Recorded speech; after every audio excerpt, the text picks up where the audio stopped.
Peggy 16.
Okay, this is really going to date me. I remember playing Pathways into Darkness back in 1993 on my original Mac, and that game was phenomenal. Then Marathon. Oh, I would troll the AOL message boards for the news of the release of the demo, and I tried to download that demo on a 14.4 modem with people picking up the phone. It took forever. Marathon 2 and Marathon Infinity. The best title music in Marathon 2 and Marathon Infinity. I would take pictures of my Star Wars figures and put them into the game using Forge and Anvil.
"30 years of creating the games that we love, the games that I've grown up playing throughout my childhood, teenage years, and also my adult life. From the OGs, or my OGs, games I started on, the Halo 2s and the Halo 3s, winning championships in these games, from the collectibles and Reach. Amazing artmanship, craftsmanship, designing, coding, all these tireless hours you guys have put in to create these worlds. We need to get back to the city. It isn't safe here. From the Destiny 1 sanitary, and all of the lore that you started with, more collectibles, all the way to Destiny 2.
EGM, giving Combat Evolved Game of the Month and Perfect Tens, to LAN parties, to Xbox Live, to the thank you screen on Reach, to the D1 Alpha, to my girlfriend showing up on the corner of my bed with the Destiny PS4 to play with me, to Rift at E3 and the Blacksmith Shader, to getting to see Destiny 2 at E3 with Tess, to her marrying me, and to old friends still playing Halo at our wedding, to Day 1 Deepstone Crypt, to so many raids, so many friends, and to Tess still playing Destiny with me every week. Bungie has personally given me 20 years of fantastic memories, and I am forever grateful. Thank you.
As a content creator, I strive to build my community on positivity and compassion. My community, TCAT, has evolved into such an important part of my life and has helped me create lifelong friendships. I've met so many amazing people online and in real life because of the extravagant world created by Bungie and a little old game called Destiny.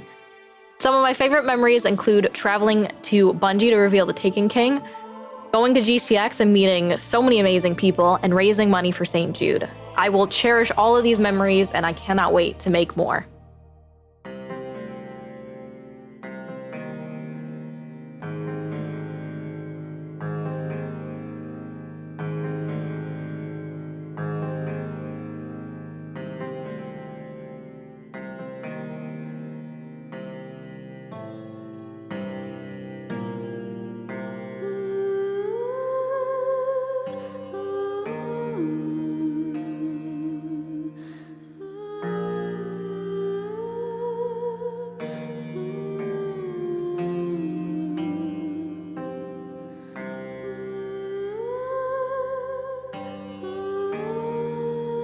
Yo llevo siendo jugadora de Destiny desde la beta del 1 y yo diría que lo mejor de mi experiencia ha sido toda la gente que he conocido y lo que este juego me ha permitido mejorarme y superarme como jugadora.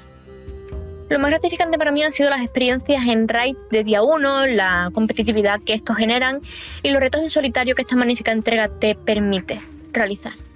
Así que vamos a por otros 30 años, Bungie.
So my clan, Peasant Guard, was formed through a love of Destiny, and it's made up of players from the UK, America and Norway. And my favourite Bungie moment, something that will stay with me forever, is after a year of playing together online, we were all contacted by Bungie and asked if we'd like to be flown out to Germany to meet in person and to have that moment captured in a mini documentary. And that happened over 6 years ago now, and it always brings a smile to my face whenever I think about it. So yeah, no question, that was my favourite Bungie moment.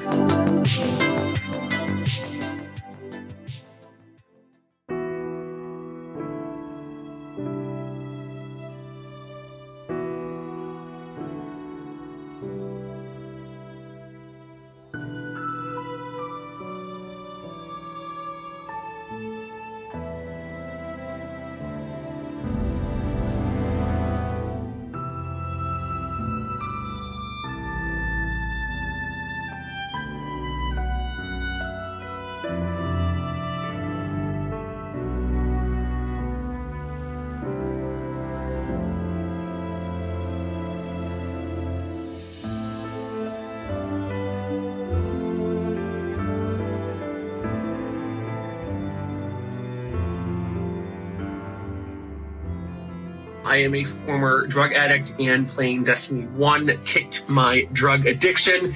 And on my 5-year sober mark, I actually got the Titan Hunter Warlock class logos tattooed on me. And I also want to thank you guys for consistently putting out great games that help build a community. I have a lot of my friends worldwide, both here in the US, UK, Australia, and Europe, from playing Destiny and Destiny 1. So happy birthday, Bungie, and those are two of my main Bungie memories.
I think it all starts with going home after school every day and playing Halo 3 custom games all night, Trash Compactor, Tremors, Duck Hunt, so many fantastic options, Stairway to Heaven.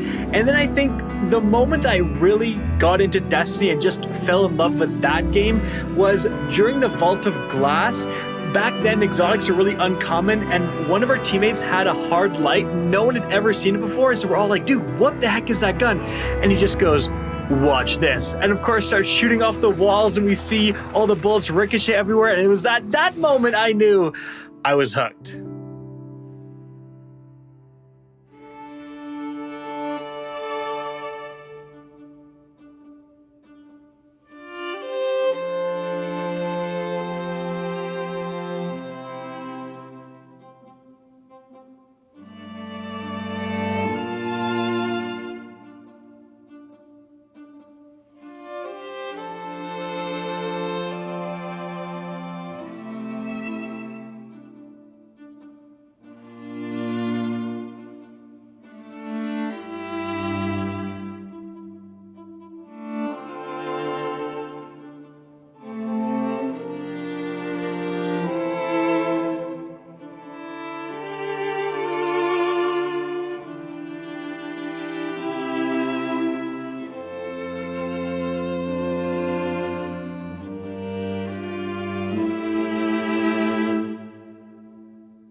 Mein erstes Spiel von Bungie war tatsächlich als Destiny 1. Und Destiny hat mein Leben verändert. Ich wurde durch Destiny zu einem Content Creator, der auf YouTube Videos hochlädt und auf Twitch streamt.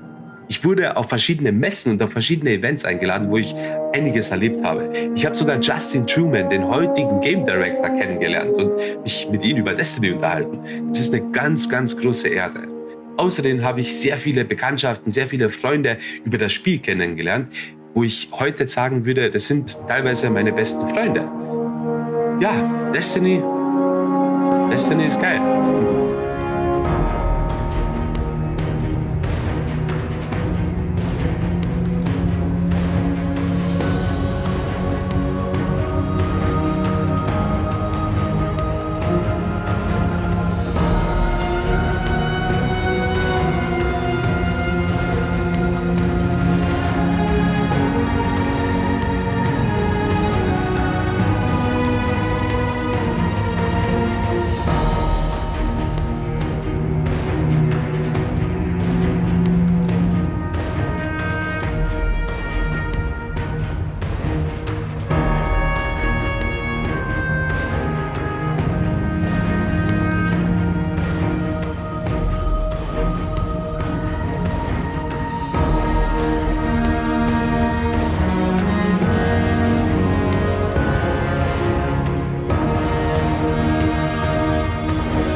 Flash forward to me as an adult discovering Destiny for the first time, walking out of the Cosmodrome, seeing that fallen walker, taking it down and just feeling like such an awesome, powerful force to be reckoned with. I was in love with the fantasy of the game. And that was before I knew anything of the Destiny community, which really has captured my heart. Thank you so much, Bungie, for creating this world, this community of gamers where I've found real friends, clanmates, been able to talk to people and interact with people who have inspired me throughout the years to launch my own community.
Bungie me ha aportado durante todos estos años algo increíble. Destiny forma parte de mi vida desde hace mucho tiempo y sin duda lo mejor que tiene este juego es que he podido conocer a personas maravillosas y poder realizar actividades con esta gente, tener su apoyo y su compañía a la hora de querer mejorar, no tiene precio. Espero poder seguir durante muchos años más en este mundo y poder esperar con mucha ilusión y mucho hype todo lo que está por venir.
favorite memory from a Bungie game has to come from September 2016.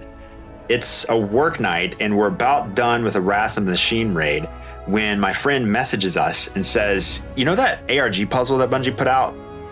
We solved it. Here's a map. Go stand in these very specific spots in the raid and see what happens. So we do it, and these two monitors turn on, and they start spitting out ones and zeros. And someone on the team's like, that's binary. I think that means we need to stand here and over there. Then, the mysterious diamond in the center of the room opens up, revealing the next step in a quest to get Outbreak Prime, an exotic weapon, and we're losing it. I stay up all night, finishing the quest. I get maybe 2 hours of sleep before work the next day.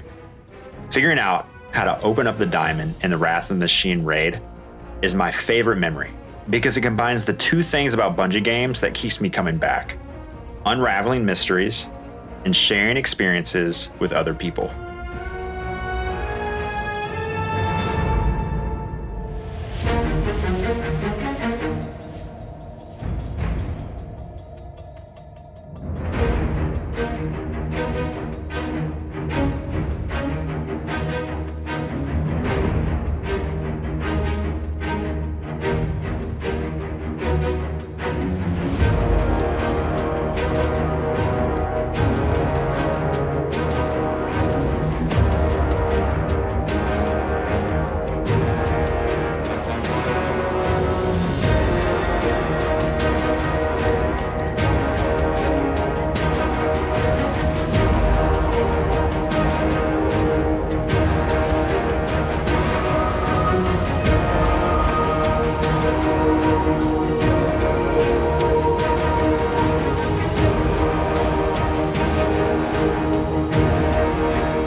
Like, there really have been so many special memories. I had 2 reoccurring Trials dates every week when Trials of Osiris was going on. One of them was for Dr. Bro Snaps, and then the other one was on Monday nights. I would play Trials of Chilcyrus with some friends that I met online. One of them, Dopa, I got to go to his wedding a couple of years ago, which was really cool. We've been friends IRL now for years. And the other one is my boyfriend of 5 years now. And I still can't believe how crazy it is that Destiny brought me to Twitch, which introduced us to each other. And as a result now, we have another little guardian. She's a future hunter main for sure. But she quite literally would not exist if it wasn't for Bungie / Destiny and Trials of Osiris.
I think another one of my favorite moments was the D2 reveal event.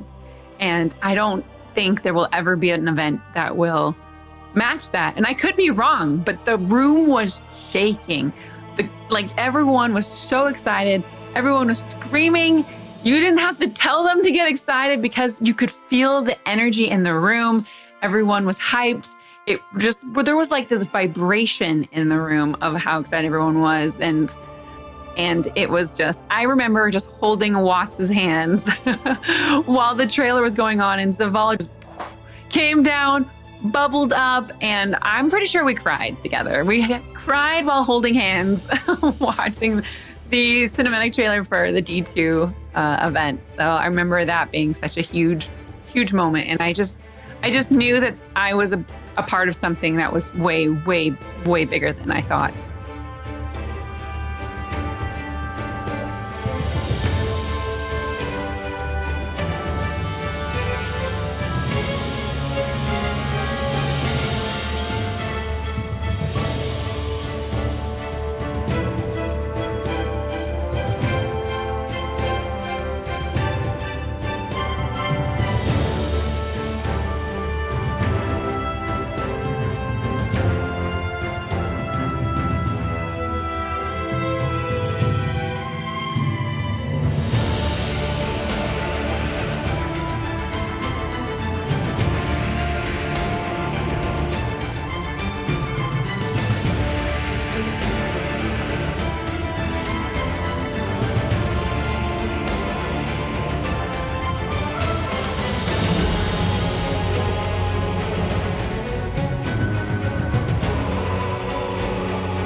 I think that my favorite Bungie memories are always probably going to be my childhood LAN parties I would have growing up with my friends. And then even into college with like Halo Reach when it launched, I remember running down to like the college store and getting my copy there. But as an adult, I don't think I could ever replace the memories I have about the day one raiding I've done with my friends. Just being faced with a colossal challenge and defeating it with some of your best friends, there's just nothing quite like it.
My clan math class in 2016 rented out a house for PAX, and easily one of my favorite memories through all of this has been being in that house with them for a few days, just hanging out, everybody chilling together, and just having a really, really good time. So I never would have had that without Bungie and Destiny. So.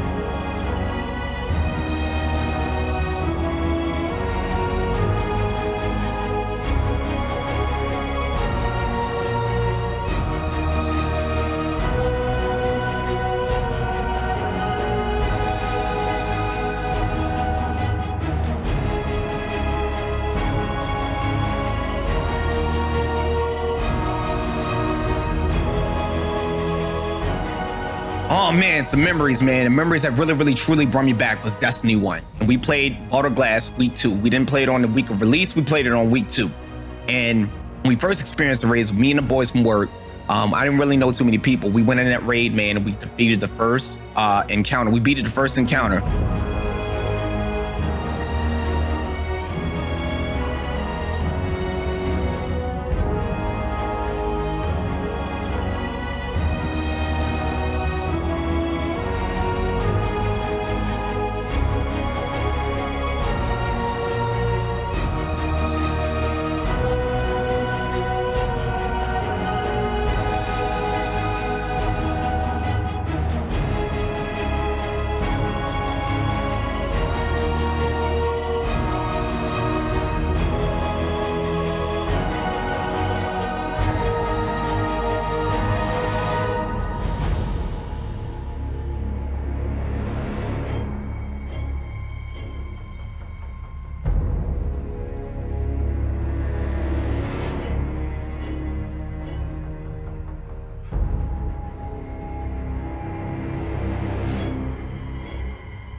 You know, the thing about Bungie memories for me is that it's memories of my friends, because Bungie games are about friends. It's 4 friends sitting in a room, everybody with their own Xbox, everybody with their own TV, and everybody yelling at each other because the one person keeps bringing the gravity hammer into the elevator, killing all of us. It's Destiny with a crew, 6 people, tired, long night, and you haven't beat the raid boss, and you want to beat that raid boss, and the last run it works, and you yell for 25 minutes before you log off.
I had just moved to the States, and the very first friend that I made here was a guardian that I found in the Cosmodrome.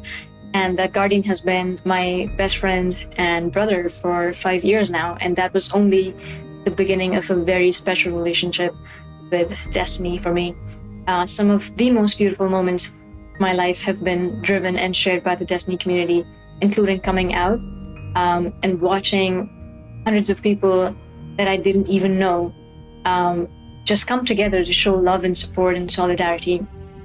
In that moment, I knew that I had found a home away from home. And this game and this community constantly reminds me that we're not guardians just in name. We truly are bearers of light.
What's up, man? Yeah, if you guys just want to have a seat, it's just literally recording a conversation, so.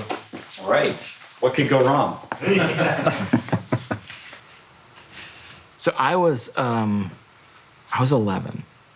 when you started the company, but you're not that much older. Like you weren't that much older. Like what is the take me all the way back I to guess the that's true. Take me all the way back to the moment where you're like, I want to do this. Yeah. There's a funny thing for like a lot of my life. When people would ask me, how did this start? I'd be like, I don't know. It was kind of weird. I just started making games, and it seemed like it was fun, and I kept doing it. And when I really started thinking back to my childhood, I've been obsessed with how rules can change human behavior, and how you can all agree to play a card game by a certain set of rules. And the adults that I was observing, as a kid they could play cards all night and laugh and interact in whatever way that they did. And yet you could take a different set of rules, for example, a set of rules that a 5-year-old made with the best of intentions, and the adults would nod and laugh, but they would only play that game for 3 minutes.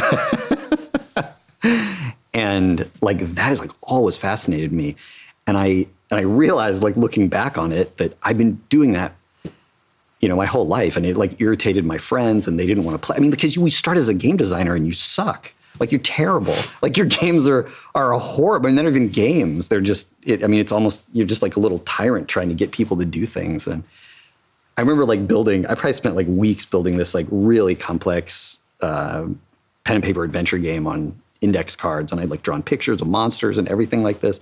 And I remember finally getting, a friend to play it at school, and it was the first dice roll, some creature killed his character or something. It was just the worst possible, outcome. And I was I was in 4th grade or something, but some kids look at the garbage truck and are that big, powerful machine. That's what I want to be. But to me, it was the the deck of cards. Like, I want to know how to control that. Like power to build an experience that when people come into it, they leave with a smile on their face or more connected to the people around them. Yeah, I've been doing that forever. It's kind of crazy. Way before computers. And then of course, right, I saw games on computers and I was like, wow.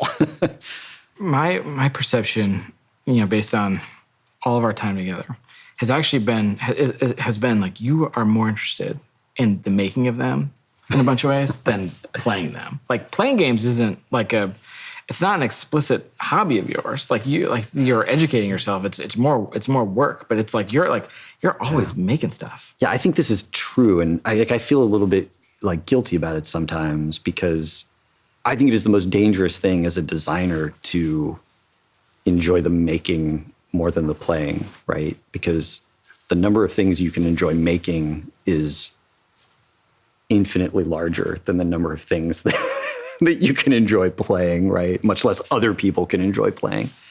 And so, yeah, what you say is true, and I feel like it's sort of like an addiction that I've had to fight so that I make things that are worthwhile. Because it's, the whole shtick to me is about, touching other people, like, somehow. Yeah. So we talked a little bit about kind of the origin. I'm going to jump ahead again. I'm going to jump to my life, 2004. I remember I finished the campaign for Halo 2, and my friends and I got distracted a bunch by the multiplayer, and I finished it the same night I finished Metal Gear 3. And after I finished both of those games, I went and watched this Vidoc, the documentary that, like, I look at now, and I met a bunch of y'all, and I'm like, oh, I didn't pick up on all the, like, human suffering in this documentary the first time I watched it. Do I get to sign your? No. Do you remember this? I looked for it actually before I came in today. I don't think I have it anymore. You don't? Yeah, I remember the sweatshirt. Yeah. Okay. Yeah. Okay. Yeah. What is this from? Like, what is this actually? I've like wondered this. Like, what is this? It was just like, what? It said Osiris on it. I thought it looked cool, and yeah, I bought it. I have no idea. Sadly. Right. Yeah, I have no idea what it was. Yeah, I still, to this day, I remember the sweatshirt, right? Yeah, and this is this moment that I became, like, aware that humans make these things. Because otherwise it was like magic, right? Like, there's nothing in 2004 about, look at these developers making stuff that you care about. That's not, like, there wasn't really much of, like, the internet sucked too. Like, you didn't have, like, look, you can access these people, and none of that. It was a totally different time. So I'm watching this documentary, and this dude shows up, and the paraphrase is like, like the cynical gamers who something doesn't grab us in 5 minutes, we're gonna turn it off. And it was like, I was like, oh my God, it was like I was spoke to. And I have I'm like an English degree. Like, I can't make games. I couldn't write any couldn't write code or anything. I just remember feeling as like a player, like, super duper spoke to in that moment. And so we come out of the building a game, like building it by yourself, and talk now about, like, the team has changed. Like, building teams has changed. Like, the way you think about building teams has changed. The way in the however many years I've been at Bungie now, in the fifth, like, the way the company approaches building teams have changed. Let's go all the way back to Halo 2, like, building the team for Halo 1 and Halo 2. Yeah, I think if, like, past Jason was here, he would disagree with a lot of stuff that I'm going to say, but I think compared to the intentionality that we, try, sometimes exhibit, know we should have about building teams and how important teams are.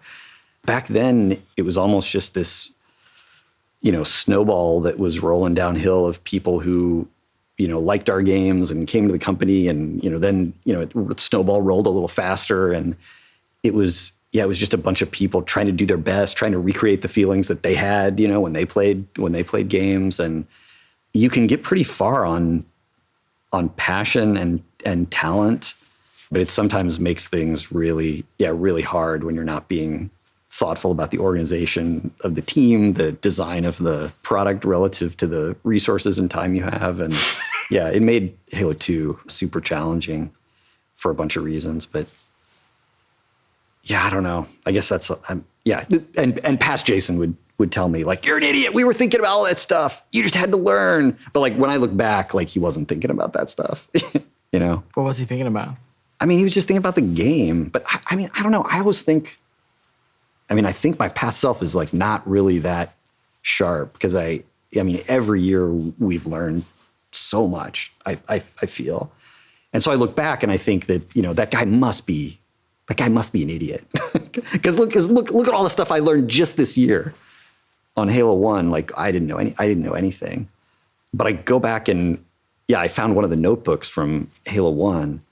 Like that guy wasn't an idiot. Like, I mean, there's stuff that, he didn't know, but there's a lot of like super interesting exploration and thought and like possibilities that, didn't end up at the game in there. And so I don't know. I don't know what to make of that. Because I feel like I've learned so much, but when I go back, I'm sort of like blown away by, what was happening in my mind. It's pretty embarrassing when I think about I think about my life in terms of decades and like what are like the big lessons from the decades. And when I like articulate one of the like a lesson from my 30s, it's like so embarrassing. Give me one from yours. Yeah. Oh man. I mean, I started Destiny 1 not understanding the value of having at least somebody on the team who cares more than anybody else about, what the team is missing, what the team isn't admitting, who on the team isn't talking to each other, where on the team are our dreams incompatible with the calendar, or our dreams incompatible with our ability, or our dreams incompatible with the hardware that we need to run on. And I saw production as, a calendar and a schedule. And it's true that a schedule is a thing that you use to sort of test people's understanding of reality in the sense of, can the things we want to do fit in the time that we think we have, and how are we tracking against that? But I saw it as like an end in itself. And of course it irritated me and I, didn't pay attention to it. But God, like embracing all that stuff is a thing that will be, front and center in anything that I do, anything I do in the future. I think it's making sure everyone on the team has an objective understanding of reality and doing anything you can to fix it when that isn't true. I didn't understand that when I started Destiny 1. Destiny 1 made me understand that. So what I want to talk about now is where computers are heading. Mm-hmm. Mm-hmm. Where's it going? AR is going to be the thing that displaces mobile. Like I'm so sure of that. I'm so sure we're all going to be wearing glasses, and all the TVs are going to go in a landfill. All those companies are going to go out of business. All the cracks in our ceiling are going to get fixed in our glasses. Like so many people are going to end up with virtual pets and windows out to the Taj Mahal or the Eiffel Tower. And maybe it'll be 20 years. Like, I think it's going to be a lot sooner than that. And I think it's going to be really interesting. And when it happens, like the reason that you're going to know it's going to take over the whole world is everybody's going to laugh at it. Like everybody's going to think it's ridiculous. When the iPhone, came out, the stuff people were saying to like not admit that they were holding like a, chunk of the sun in their hands that was going to change the world. Like the stuff people said was ridiculous. And people are going to do that again. And the other interesting thing about AR is if you have AR, you have to have local compute because you need high frame rate. You need to be able to render all kinds of crazy stuff like right there, like, within 2 feet of your body. Yeah, which means I think all the cloud computing stuff totally going to happen, absolutely going to be a thing. But we're not going to transition fully to, thin client. But yeah, those would be my 2 predictions. Local compute never goes away. AR displaces mobile, like 100%. So on a long enough horizon, how are we going to get ready for that? we got, it's a great question, and I think the answer is like we already are. Like I don't think what's going to happen is there's going to be a whole new slew of games that can only happen in AR. I mean, there's definitely going to be some. But I think in a lot of cases, what's going to happen is people are going to, throw away their TV and have a way bigger TV, or they're going to go to a totally virtual space that has a bigger, screen. And they might play some tabletop or strategy games in a different way. But I think people are always going to be playing first-person shooters, with some kind of input device on like a virtual, window in their visual field. And so I think a bunch of the stuff that we're great at doesn't, get tipped over by this. The thing we're great at, right? So let's go all the way back. Bungie games, someday. Not the company's still there, but I think a lot about my life through the lens of what would go on my tombstone. I just do. I think it's like completely busted. I don't think it's like a thing a normal, like reasonably sane human being would do. But I think it's a simple way of summarizing your existence, and it's the acknowledgement that these existences sometimes come to an end. The question I want to ask is about Bungie's epitaph. What is that simple distillation of what Bungie is? The tombstone-worthy distillation. I was on the 271 coming back across the bridge home, one night on the bus, and these two guys in front of me were talking, at first about college. Like they were older, but they'd obviously like gone to college together, and I think they worked together. And at some point they started talking about Halo, and I think it was Halo 2 for them. And they weren't really talking about how much Halo meant to them. They were talking about, and they weren't really talking about how much they meant to each other, but that's what they were doing, is they were sharing those stories of, where they were and what they were doing and how they were feeling. And, that moment, that's like still keeping me going. I mean, that might fuel me for the rest of my life. And it's not the only time that's happened, but you get a few of those, and, that's all I want. It's just people sharing memories in an experience that, wouldn't have existed without, you bleeding buckets of blood into the, whatever code or design or something like that. That's what, two people having an experience that they wouldn't have had, if you hadn't created, what you created. Like that's, I don't know. That's what matters. That's what matters to me. We're done.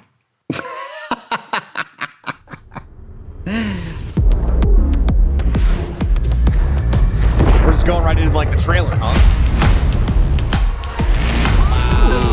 Voici ce pourquoi je nous ai réunis. Beyond light! La stase n'est qu'un outil. It's an ice tornado, dude. That was the sickest thing I've ever seen. I'm in space! It's freaking Aldrin! Inclinez-vous. No. What the heck? What's up, baby falling? They're so cute! Go. Quick, move! Ensemble, nous y arrivons.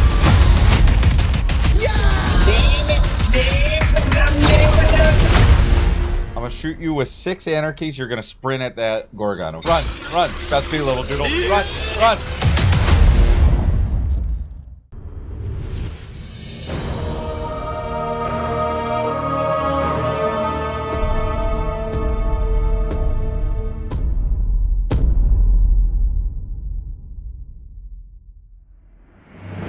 Welcome, Guardians.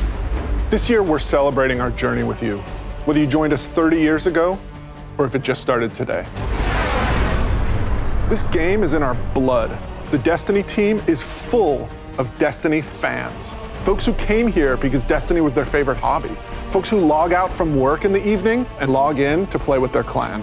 The team we have today is committed to relentlessly upgrading this game that we all love. We aren't happy with just another mission. Instead, we want to push the limit of quality you can expect in an action MMO with uniquely Destiny experiences like Expunge and Presage. We are committed to delivering the best mission content that you can play in any game with a friend and having the best feeling action game, period. And this shows through in the passion that we see for Destiny 2. Since we declared independence 2 years ago, the Destiny community has grown by over 20 million new players, and it continues to grow faster than we ever could have predicted. We're grateful to be a part of this amazing growing community that you all have created. You represent Destiny. You help make it better every year, and you are so welcoming and supportive of every new Guardian that sets foot in the tower. And only a handful of us are going to be up here today. Most of them are in their homes, at their desks, working hard to bring the next part of Destiny to life. It's a huge honor representing such an incredible team and introducing the next chapter of Destiny 2. So, without further ado, this is the Witch Queen.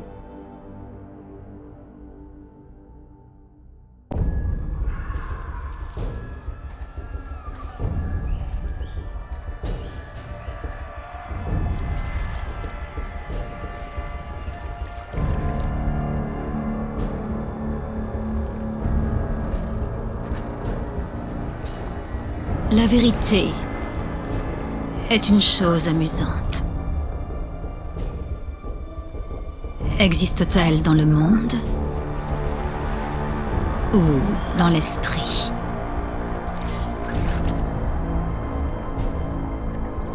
Est-elle constante ou peut-elle être altérée?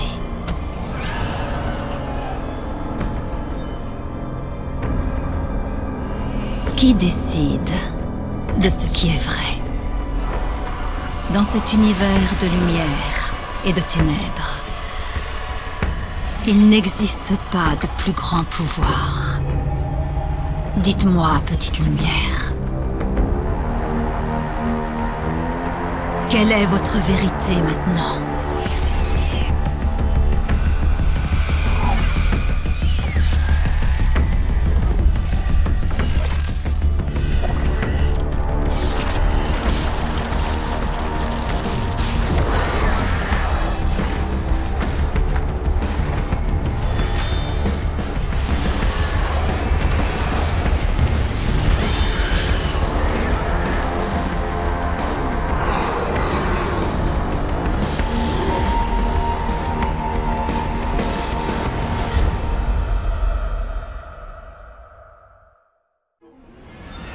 Oh my god, James. Savathun is serious. I think she's the most dangerous villain we've faced yet. 7 years we've been building up to this moment, and she is finally stepping into the spotlight and showing us who she really is. What we know about light and darkness is proving to be way more complex than what we previously thought.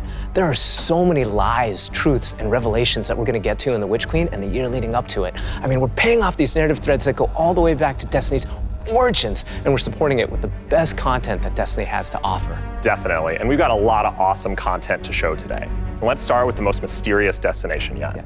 Savathun's throne world. This is an uncharted wonderland of secrets and lies. It's this place that she's created in her own image, this surreal and majestic light-blessed world. She has this castle that she rules from. It overlooks this dark, swampy underbelly with this lone pyramid ship out there. It's the future world she wanted to create, built atop the darkness that she left behind. And throne worlds, they're a deep part of Destiny lore. Powerful entities create these pocket universes, and when we're there, we have to play by their rules. But now, our own light powers are being used against us. I mean, she has this whole army of Hive that she's ascended to the light and brought along with her. These are the Hive Guardians, and they are the backbone of her new army. We've talked a lot. Let's show a little. Let's take the first ever look at the Witch Queen gameplay.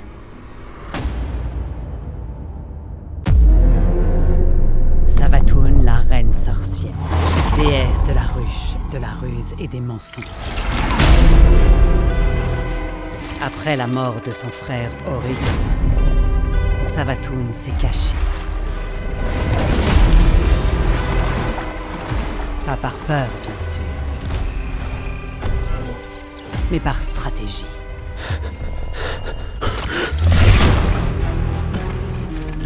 Et par son tour le plus terrible, elle nous a volé notre ressource la plus sacrée.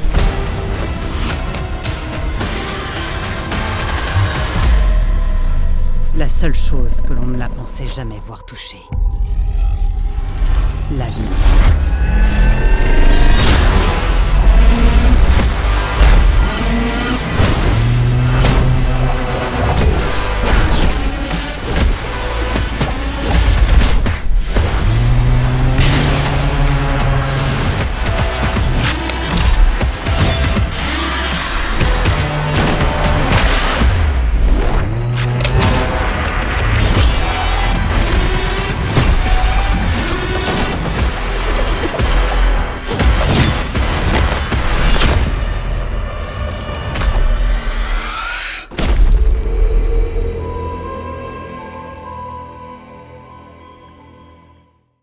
I cannot wait just to reach out and just crush a hive ghost in my hand. Yeah, I mean, we've been defined by the light for so long. This is uncharted territory for us. I mean, we're in strange new places. Like the throne world, it's haunting, but it's gorgeous. It's beautiful. There's a lot to love. There's a few things we saw in the trailer that we haven't talked about yet. Savathun and her Lucent Brood.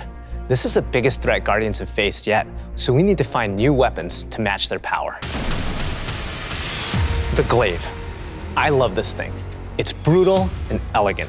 It's this new energy weapon with melee abilities, mid-range projectiles, and defensive capabilities. It's our first ever first-person melee weapon, and it is such an awesome tool for the battlefield. The Glaive feels so good. Just jump in and unleash these brutal melee combos and transition right to an energy blast. It's really powerful and has a lot of utility. So, we've told you about what the Glaive can do. Now let's talk about how you're gonna get your hands on one. These weapons don't come out of chests at the end of missions, and you're not gonna find one roaming around the throne world. Your first Glaive is not going to be found. It's going to be built. Yes, weapon crafting is coming to Destiny 2. Now, chasing weapons has been an integral part of the Destiny Pursuit game since the beginning. And over the years, we've added more deterministic paths to get the rolls that you want on guns. Think things like Umbral engrams and the raid chest. Weapon crafting unlocks the freedom to choose all that and more. It gives us ultimate control over the guns. Now, this is a combat-focused crafting and progression system. That means the more you use these weapons, the more objectives you complete with them, the more you'll level them up, and the more powerful they grow over time. And at launch, here's the awesome thing. You'll be able to craft all Throne World weapons, new raid weapons, and the seasonal weapons. There's just a ton of stuff to do in this system. And the Witch Queen is just the beginning of weapon crafting. We have plans to add more craftable weapons, both legacy and new, throughout the year. We've seen and we've talked about a lot of really cool features, but let's get right into the meat of it. Let's talk about the Witch Queen campaign. I love campaigns. They've always been a cornerstone of the Destiny experience. They're rich, deep stories interwoven with big combat sequences and memorable characters. They take us to remote worlds in our ever-changing universe. And so we're putting extra care into the campaign for the Witch Queen. We want you to feel those goosebumps when you step onto the throne world for the first time and come face to face with Hive Guardians. And every one of the missions has its own unique fantasy. Like, what does it feel like to storm a castle or just go straight into the depths of hell? If you like games with standalone campaigns like Doom, Titanfall 2, God of War, and Halo, then the Witch Queen is for you. So, in addition to our classic normal mode, Legendary is our tougher, aspirational version of the campaign, where the enemies hit harder and respawning is heavily restricted. So every battle is a gut punch, every boss is a worthy adversary. It's gonna hurt. You might tap out, but if you persist and you get to the end, your time will be well rewarded. Whether you want to play solo or with a fire team, the difficulty will scale based on how many people you bring. Before we go, one last trip down memory lane. I remember camping out the Predator for Destiny 1 because I just had to have the Ghost. To me, it was like the symbol of Destiny. And if you care about that stuff like me, you're gonna want to get your hands on the Collector's Edition because you're gonna get a Hive buddy to go up on the shelf with it.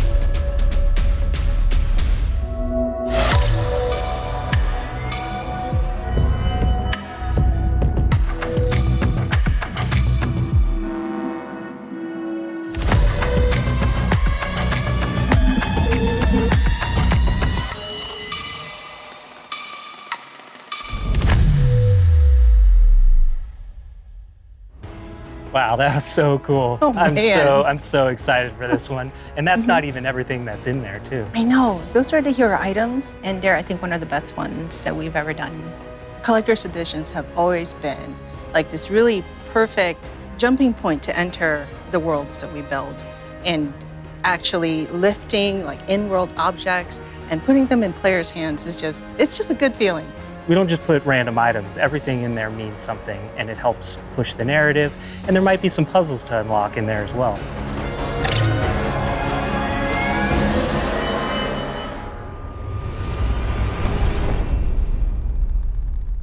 So at this point, you can see Savathun has been one of our greatest threats, operating behind the scenes for years. You may have heard of her brother, the Taken King, but Savathun is the most dangerous being we've ever faced. She's cunning, elusive, she works in the shadows, so in a way, Savathun is new to all of us. Exactly, and now it's time to finally see this legend reveal herself and change the Destiny universe forever.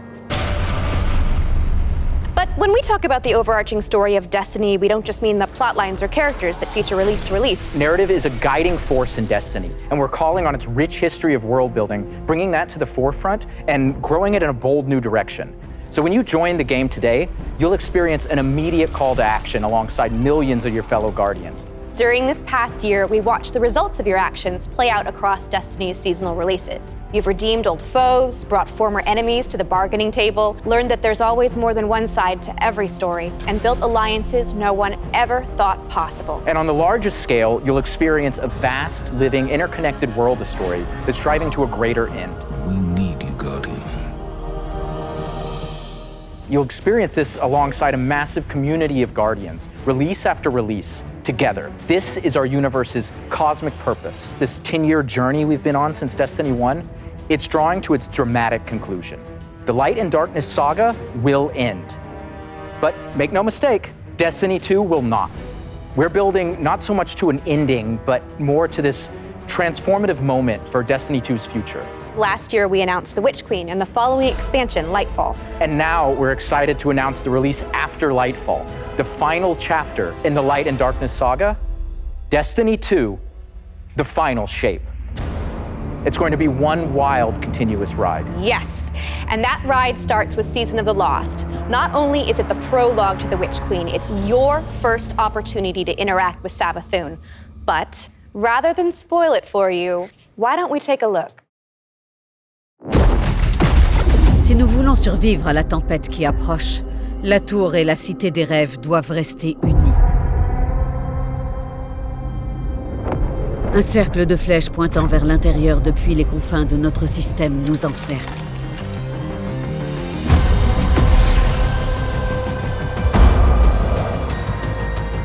La reine sorcière n'est pas moins dangereuse aujourd'hui qu'hier. Nous devons découvrir ses secrets avec le temps que nous avons.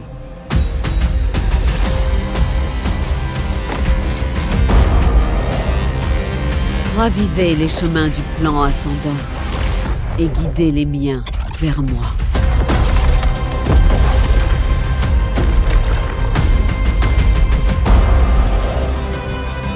Une force malveillante est à l'œuvre sur ce plan, gardien.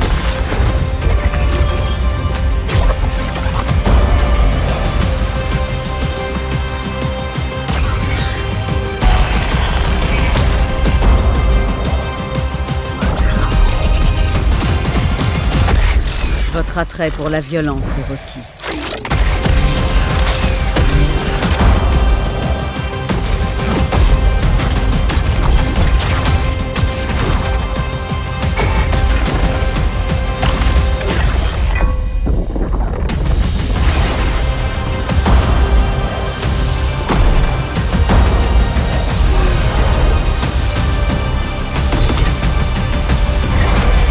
Peut-être qu'avec elle, je peux tous nous sauver.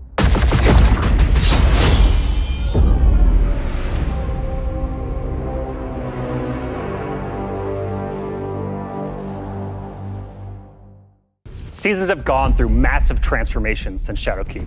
We're dedicated to creating an evolving, interconnected world that puts your Guardian at the center of the action. We're reaching the end of one journey and the beginning of another. The days of Destiny's biggest story moments happening in lore pages is long gone. I mean, Mara's return has been hinted at forever, and now it's happening in a season.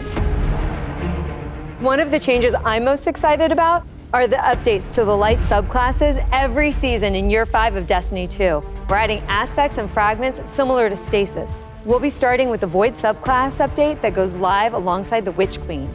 But the Witch Queen is only the beginning of what's to come, and Season of the Lost is the prologue to that story. It starts off with Marasov's return to the Dreaming City, and with her return, all the awoken technology comes alive. But the Hive god of war, Xivu has reemerged and has Guardians and Mara in her sights. Guardians must forge a path through the Ascendant Plane to save Mara's lost coven of witches before Xivu can reach them. And to aid you in this task, you'll have the Wayfinder's Compass. The time is at hand.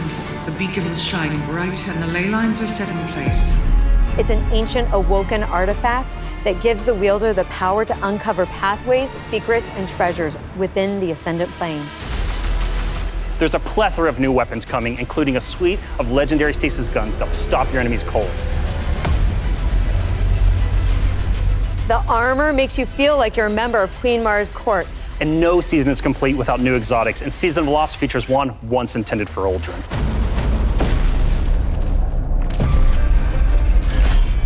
Let's take a moment to talk about Trials. So Trials of Osiris is the endgame aspirational PvP activity and more popular than ever. Two of the biggest asks from our community have been adding anti-cheat and adding matchmaking. In Season of the Lost, we're doing both. We've partnered with BattleEye to soft launch the anti-cheat software when Trials goes live on September 10th. Also, you'll be able to matchmake with groups of players to form fire teams or solo queue by yourself. And we've remixed how rewards are distributed to give all players the opportunity to earn some of the best weapons and coolest armor in the game. That's right. We're shifting away from winning matches as a primary way to earn loot, and instead, winning individual rounds and completing matches will allow you to earn some rewards. But Going Flawless hasn't changed. So if you want to flex those PvP skills, the Flawless Chest will still be the only place to earn adept Trials weapons and unique cosmetics. All right, so the next chapter in Destiny begins right after this stream with Season of the Lost. Return to the Dreaming City with Mara Sov and learn the mystic art of wayfinding. I'm so excited crossplay is going live today.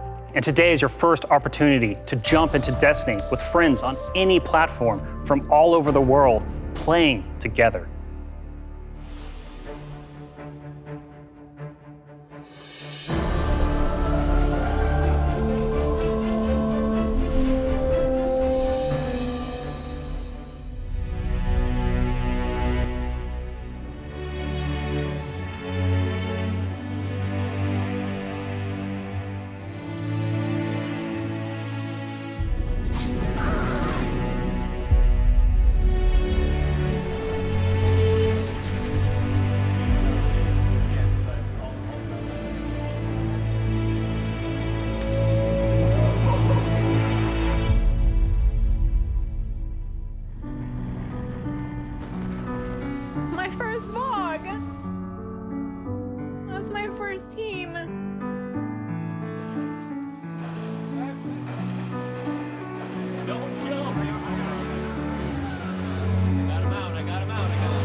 As a company that prides itself on taking care of its employees and their significant others and their communities and those who are in need, it's pretty devastating as we look at the racism in America. And our intention is to do better and to leave the world in a better place. We want to be a part of that social change.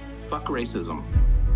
We don't just stop with the games that we make, but we really utilize the successes that we've seen to be able to give back in an even greater capacity that spans beyond just the gaming industry. Bungie Foundation, thank you. Pressing button. We're live! Destiny servers are live. This adventure has begun. It's awesome to have you here.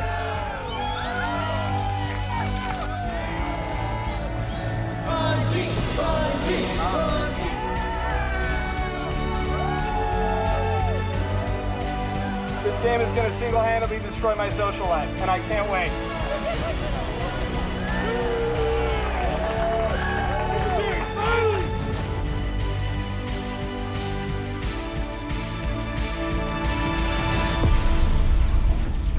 All right, Guardian. Time to kick them where it hurts.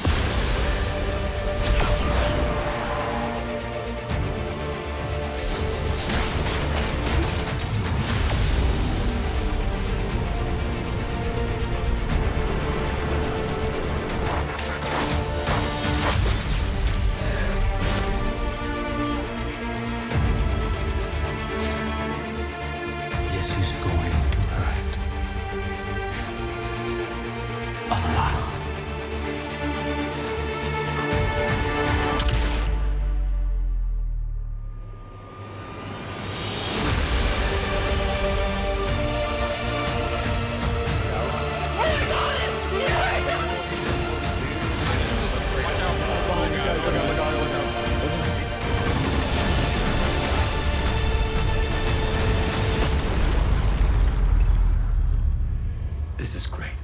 Anyone want a hug?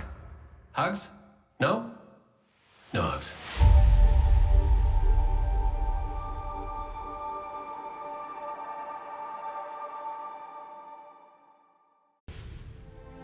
How do you follow that?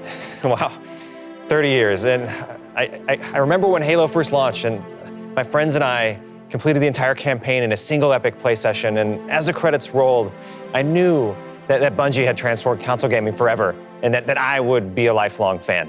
Yeah, it changed how we played games too.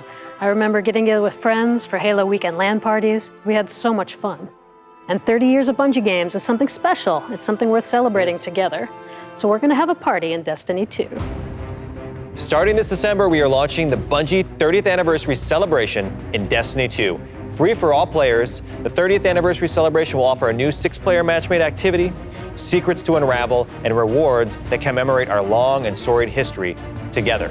And that's just the beginning. In addition to the free event, players can also purchase the Bungie 30th Anniversary Pack that includes a new treasure-themed 3-player dungeon set on the Cosmodrome within the fabled Loot Cave. Players will plunder its depths to discover an exciting new Thorm-inspired armor set and fan-favorite Destiny 1 weapons like Isaluna and Thousand Yard Stare. It even has the Claymore sword from Myth. Purchasing the pack unlocks a range of awesome Bungie-themed armor ornaments and cosmetics to collect, including ornament sets inspired by the Bungie 30th Anniversary Celebration and Marathon. But the dungeon holds one more secret. The crown jewel of its weaponry is a Destiny 1 classic. Gjallarhorn is making its long-awaited debut in Destiny 2. We're gonna take its iconic status to the next level. Galley has been carefully updated for the Destiny 2 sandbox. So, this December, join your friends and collect exclusive rewards during the Bungie 30th Anniversary Celebration. But the party isn't only happening in Destiny 2. We've partnered with Nerf Limited to create a functional, dart-firing Gjallarhorn. We'll have more on that soon. And that's not all. Here's a look at some of the incredible loot we've made over the years and a sneak peek of what's coming up.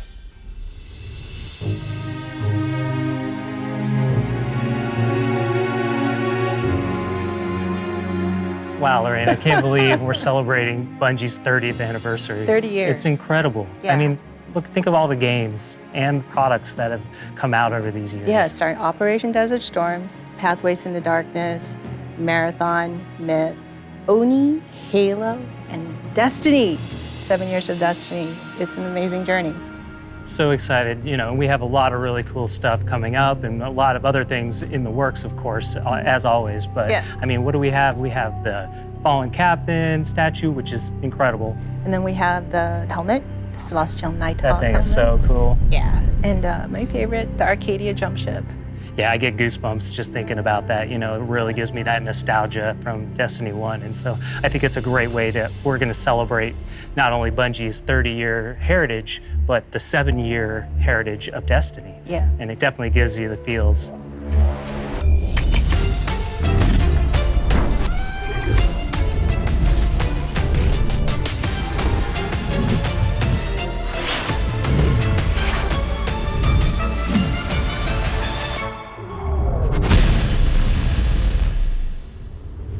Thank you for being on this journey with us, whether it started this year or 30 years ago. We've just started talking about the Witch Queen today. You've got our first peek at weapon crafting, our definitively Destiny campaign, the glaive, and a year full of updates to all our light-based subclasses. All of this and more is coming alongside Savathun's long-awaited arrival front and center to the Destiny universe. The Witch Queen marks an acceleration in our story heading towards the conclusion of the Light and Dark saga, and we're so excited for everyone to join us on this epic adventure in the Witch Queen, Lightfall, the final shape, and beyond. And the Witch Queen's gonna kick off another amazing year of Destiny with 4 great seasons packed with all of the narrative, events, and rewards that you've come to expect from us. But there's even more coming next year than just our new seasons. The deluxe edition of the Witch Queen will also include 2 brand new dungeons to be released in 2022. And we're also gonna be remastering another classic Destiny 1 raid and releasing it free for all players. This means going forward, starting this December with our 30th anniversary event, there will be a new piece of raid or dungeon content in the game every 3 months. In 2022, we will also be adding legacy rotations for raids and dungeons, meaning every week there will be new ways to earn rewards in both the latest and greatest content and raids and dungeons from the past. If you love amazing in-game content, we want to prove that no other game offers more quality and more variety than Destiny 2. We hope that you've enjoyed a look into the future of Destiny 2. Witch Queen pre-orders are available wherever you play Destiny. Crossplay is live on all devices, and Season of the Lost kicks off today. See you in game.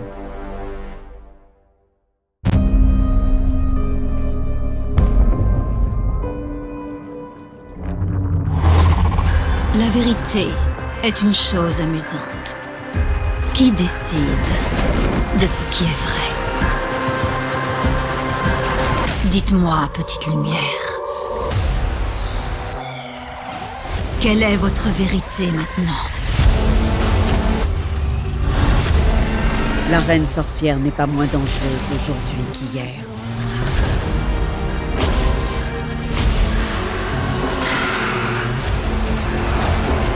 Préparez-vous à l'inévitable.